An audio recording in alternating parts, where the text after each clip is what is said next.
Bonjour à tous, c'est Edouane. Aujourd'hui, on se retrouve pour parler des qualifications du Grand Prix de Formule 1 d'Abu Dhabi, donc qui est la dernière course de la saison, avec un doublé Red Bull. Donc ça veut dire que Verstappen et Perez sont en première place. Donc ça m'étonne un peu justement que les Red Bull soient devant, en soi, dans la mesure où les dernières courses, on va dire que les Mercedes étaient quand même mieux. En plus, sur cette course, les Mercedes, ils ont dominé complètement les essais libres. Et ben finalement, non, c'est les Red Bull qui sont devant. Alors moi, j'explique ça parce que c'est un circuit où il y a un peu tout, c'est-à-dire qu'il y a des courbes rapides, des virages serrés, deux longues lignes droites. Donc je pense que justement, il faut une voiture qui est un peu plus équilibrée. Et c'est peut-être là où justement les Red Bull ont fait fort parce qu'on va dire les Mercedes, peut-être qu'ils marchaient mieux que sur certaines courses. Et vu que les longues lignes droites les pénalisent un peu, c'est peut-être pour ça que les Red Bull dominent totalement.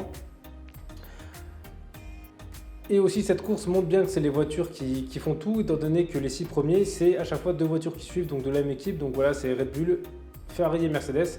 Et quand il y a ça, ça montre que les pilotes, entre guillemets, sont plus là en tant qu'accessoires parce qu'ils peuvent se donner à fond. Au final, là, c'est plus la voiture qui fait. Et en plus, c'est comme assez rare des courses où on voit ça, où c'est justement les voitures qui priment. Et quand on voit ça, pour moi, ça montre que le circuit, justement, il faudrait peut-être le changer parce que j'ai peur qu'à cause de ça, justement, il n'y ait quasi pas de spectacle. Parce qu'en soi, si les Red Bull s'envolent, eh ben c'est fini. C'est-à-dire que les Mercedes ne pourront pas aller chercher Ferrari et les Ferrari ne pourront pas aller chercher les Red Bull. Et ça, j'ai un peu peur de ça. En soi, heureusement qu'il y a la bataille justement pour la deuxième place entre Leclerc et Perez.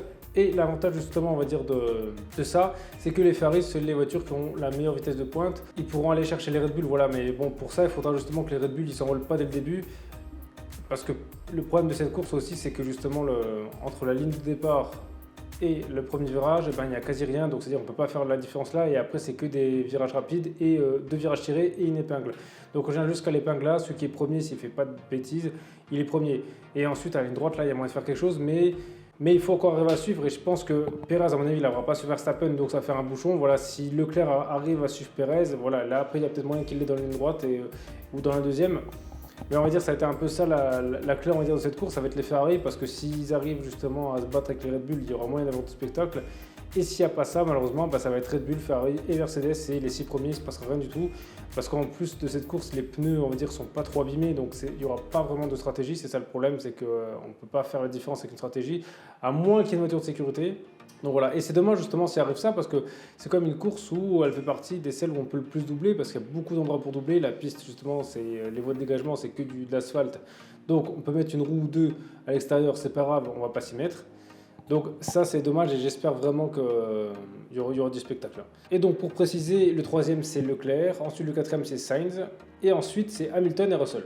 Après, ce qui est positif, c'est que Leclerc n'était pas si loin de ça des Red Bull. Voilà, il y a un dixième entre lui et Verstappen, donc il y a moyen d'aller chercher quelque chose. Et je pense que ça aussi, ça doit avantager Verstappen parce qu'en étant justement devant Perez et que Perez est devant Leclerc, il doit se dire qu'il n'a pas besoin de l'aider, puis il ne va pas abandonner une victoire justement pour aller aider son équipier. Donc je pense que ça, c'est quelque chose qui doit vraiment avantager Verstappen. Ensuite, le septième, c'est Norris. Donc Norris est le meilleur des autres. Voilà, après.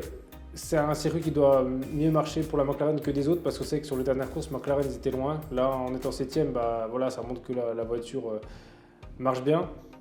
Ensuite, le huitième, c'est Ocon. Bon, Alpine, ils sont toujours là, voilà, ils sont réguliers. Ça aurait été, on va dire, l'équipe qui aurait été le plus régulier cette saison. Donc, au moins, ce qui est bien pour eux, c'est que si un jour ils ont une voiture qui peut jouer le titre, ils vont le jouer du début à la fin parce qu'ils sont réguliers.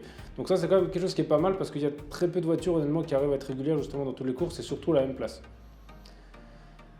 Ensuite, le 9e, c'est Vettel. Alors, 9e, justement, pour sa dernière course. En tout cas, c'est quand même une belle place parce qu'en soi, dans les Q1 et Q2, il a fait des très bons temps, malgré qu'il a été gêné plusieurs fois, en plus par les Red Bull. Donc, on va dire pour sa dernière course, c'est bien de finir là. C'est une bonne performance parce qu'en soi, Stroll est loin. Donc, je pense qu'Aston Martin, elle ne peut pas faire grand chose de mieux.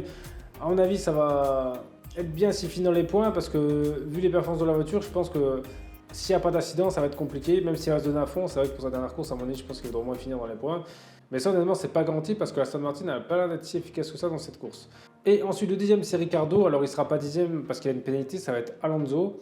Mais en soi, c'est quand même pas mal, on va dire, en termes de chrono, que Ricciardo ne soit pas si loin que ça, on va dire, de Norris. Parce que vu les dernières courses qu'il avait fait, en tout cas plus au début de saison, c'était catastrophique. Là, ça va mieux. Donc voilà, j'espère pour lui qu'il pourra au moins finir dans les points, histoire de finir sur une bonne note. Donc voilà, alors cette dernière course de la saison, c'est vrai que donc, le seul enjeu, on va dire, c'est Perez et Leclerc et aussi la bagarre entre McLaren et Alpine. Donc voilà, je pense que les deux batailles, ça va être là. Je pense que de toute façon, au milieu du peloton, il y aura de la bataille justement avec les voitures là. Donc c'est pas mal si malheureusement il n'y a pas de course devant parce que si Verstappen s'envole, et ben là ça va être fini. Voilà, espérons justement que la dernière course elle finisse dans un beau spectacle. Voilà, ce serait dommage que ce soit une course monotone comme on en a déjà eu beaucoup cette saison, quoi. Donc voilà, après vous justement, dites-moi dans les commentaires comment vous voyez cette course demain, si vous pensez justement qu'il y aura une bagarre entre les Ferrari et les Red Bull ou si vous pensez que les Red Bull vont s'envoler et puis qu'on ne les reverra plus. Et sinon, merci à tous d'avoir regardé cette vidéo, c'était Edgeone, on se retrouve très vite pour une prochaine vidéo.